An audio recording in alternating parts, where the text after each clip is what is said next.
This is the Tech Podcast Network. If it's tech, it's here.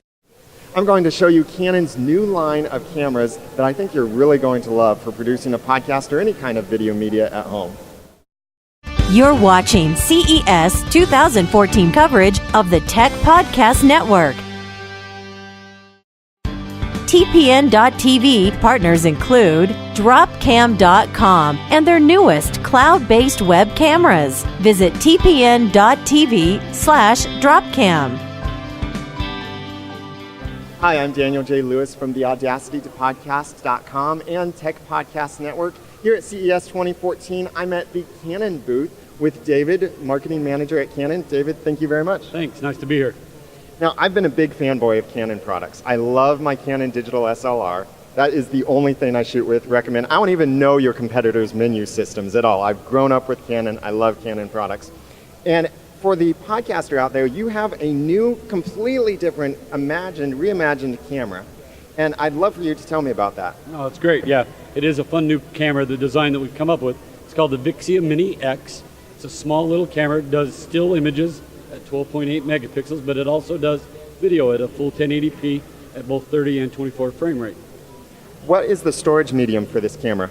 It uses SD memory card. So really you've got anywhere that goes up to 128 now, I think, 128 gigabyte. Okay, tell me about some of the features in this. Well, you'll see right up front, we've got two large microphones. It is stereo microphone. It's 2.5 times larger than the Vixia Mini. So we're going to be able to pick up great audio and great wide dynamic range. It also has a two-stage system so that we eliminate the unwanted noise as well. On the side, you're going to notice there is a microphone input.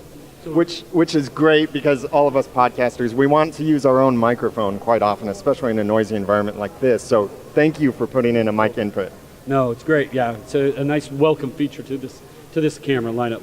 There's also a headphone jack. So now your audio guy can monitor what's going on in that, and you'll notice there's a dial there. He can make the adjustments that's needed on that, just right on the fly. Works really great for that type of setting. And the camera, or the screen on it, can you illustrate how that folds up?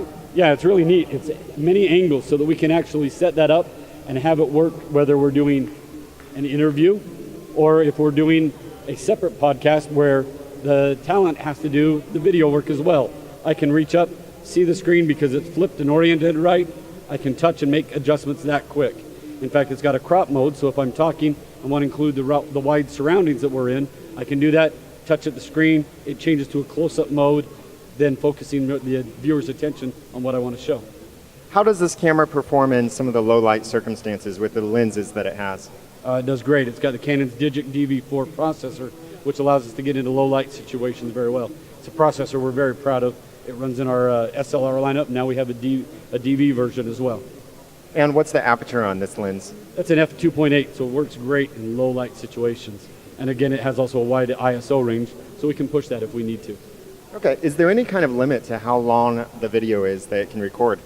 There's not. You know, the nice thing is you're just limited at the memory card size at that point. Okay, so then for the podcaster who wants to step up their game a little bit more and get some nicer quality, a bigger lens and such, what are the options you have that are still in the affordable range for a podcaster? Well, then we could look at the Vixia Hf R lineup, and we actually have 3 models of that. The Hf R 500 does not have Wi-Fi, but it does have a 57 times zoom, advanced zoom lens, which is new this year. It's a longer zoom than it has been in the past. And it also has some other advanced features as well. Has just an SD memory card slot, no internal memory on it at that point. And does it still have the audio input? It does, yes. Yep. Then we can go to the Hf R 50 and 52, which really they have the same features here, the same zoom lens and other new features, but we include Wi-Fi now, which is a big plus, and then internal memory. We have one with 8 gig and one with 32 gigabyte of memory. And what can we do with that Wi-Fi that's in the R50 and R52? Well, it's pretty cool. With our movie uploader app, we can actually take and control what images are coming up to the web from remotely with our app, whether it's on the iOS or on an Android smartphone system. We also announced just a pan table, which will allow us to have that camera mounted remotely and give us a 200-degree pan left and right with that camera. That will work with both the Vixia Hf R as well as the Mini X that we looked at earlier. It has a 20-degree tilt, but that one's done manual. And the nice thing with that is that that table runs only about $100, and we can control the tilt left and right through the app, right as we're doing in the recording as well. Can the Wi-Fi be used for some file management? Like say if I put my camera somewhere that's just too hard to get to, I don't want to have to keep climbing up on the chairs and the boxes to pull out the SD card. Can the Wi-Fi help with that? Yeah, through the camera access app, another one, we're able to control that camera start, stop as well, and zoom.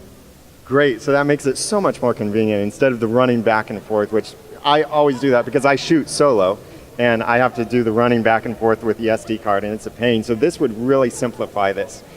So these are products that I use, I love. I have some of the older versions of these. I'm looking forward to the new versions. And we'll be right back with some pricing and availability. Let me tell you about Dropcam. Dropcam makes this amazing camera that's very simple to use. You simply set it up, which is super easy. I say simply because it is simple to do. You set it up and you can be live streaming either a public or a private stream. This works great for family events, for security, for monitoring your children or your pets while you're gone. You can access the stream through a computer, through a mobile device like an iPhone or an Android phone or a tablet. It is really easy and affordable for you.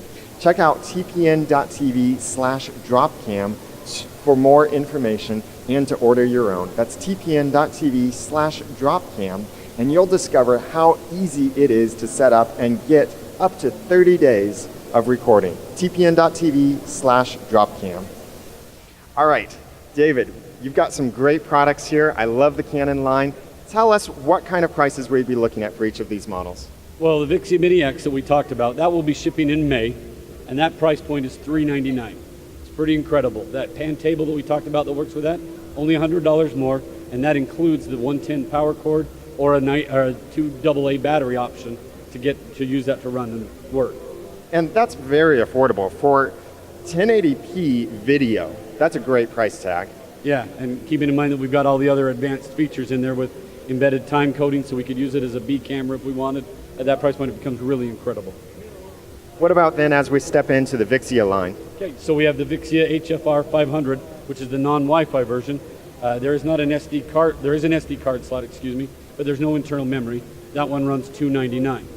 In the Hf R series, we have the two with Wi-Fi.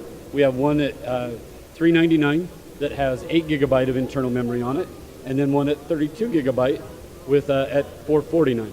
That's $50 less at a price point than what it was last year when they were just announced. So we've taken more aggressive pricing. Wow, that is some great aggressive pricing. I think it makes it really affordable for the average podcaster out there. So David, thank you very much for showing us these products. I'm excited about what Canon is doing. I'm excited to get back to using my Canon as well. So what can we expect as practical uses for these cameras going forward? You know, it really becomes, with the Wi-Fi, becomes unlimited type of applications, limited to the creativity of the videographer or the blogger at that point, being able to share ideas, what they can do. We did a sales meeting recently where we actually put one of the cameras on a little mobile model train and ran it around the track, and we're able to stream that video. So you start getting creative and thinking of fun stuff you can do. It's a neat opportunity, neat industry. That is awesome. And I love the new form of the Vixia Mini that you have. That is a great design. So tell us, where can we go to find out more information about these models? You can check out the Canon website where we've got all those products up there announced, as they were just announced on January 6th, or any of your local dealers that carry Canon product. And when will these be available? Okay, availability. The Vixia Mini Mini X will be available in May and shipping then, and the HFRs will be shooting in March. Okay, great. Thank you very much, David. Some great stuff coming out of Canon. I'm excited for this. I can't wait to get my hands on this for the studio. Make sure that you watch all of our live coverage and videos that we've posted over at tpn.tv, and follow my own website where I'll have more of my CES 2014 coverage at theaudacitypodcast.com. I'm Daniel J. Lewis, and for the Tech Podcast Network, thank you for watching.